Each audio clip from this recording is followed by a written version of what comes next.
চোখের সামনে একটা মানুষ খুন হয়ে যাচ্ছে, সবাই যার যার মতো চলে যাচ্ছে, কেউ ওদিকে তাকাচ্ছেও না, এটাকে ভৎসনা করেছে ইসলাম। মব সম্পর্কে ইসলাম কি বলে? অন্যায় দেখলে কি তাহলে আমরা নির্বিকার থাকবো? খুবই গুরুত্বপূর্ণ এবং দরকারি আরেকটা প্রশ্ন।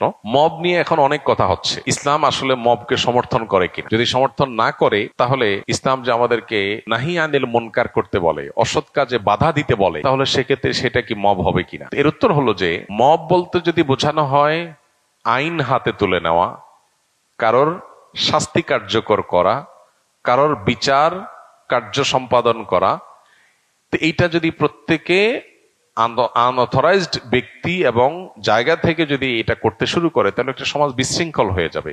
এটাকে ইসলাম সমর্থন করে না। বরং যে কোনো মানুষ অন্যায় করলে তাকে যথাযথ বিচারের মাধ্যমে শাস্তি দেওয়ার কথা ইসলাম বলে।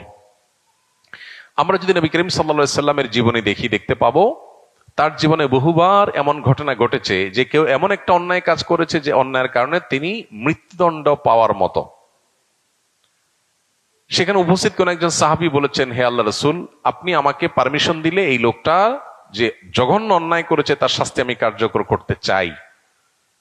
এই যে একটা জায়গা যে সাহাবী নবীজির সামনে বলতেন, হে আল্লাহ রাসূল, আপনি বললে আমি এটা কার্যকর করব।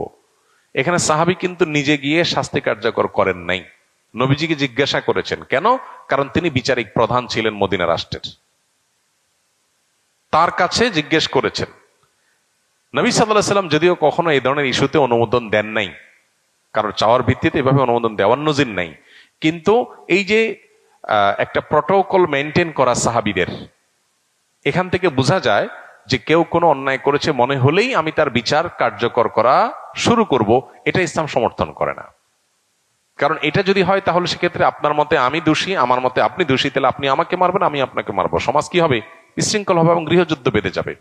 এজন্য এটাকে ইসলাম সমর্থন করে না। কিন্তু আজকাল কোন অন্যায়ের প্রতিবাদ করতে গেলেও সেটাকে অনেকে মব হিসাবে চালায় দেওয়ার চেষ্টা করছে। সেটা কিন্তু ইসলামে নিষেধ না। কোরআনে সবচেয়ে বেশি যে বিষয়ে নিষেধাজ্ঞা এসেছে সেটা হলো অন্যায় থেকে বিরত থাকা। অন্যায় কাজগুলোকে, অন্যায় কাজের ব্যাপারে কোরআনের সবচেয়ে বেশি আয়াত আছে যে অন্যায় কাজ নিজে করবে না, অন্যায় করা নিষেধ। আবার এর পাশাপাশি অন্যায় দেখলে সেটা বাধা দিতে হবে, এ ব্যাপারে নির্দেশও আসছে কোরআনের সবচাইতে বেশি।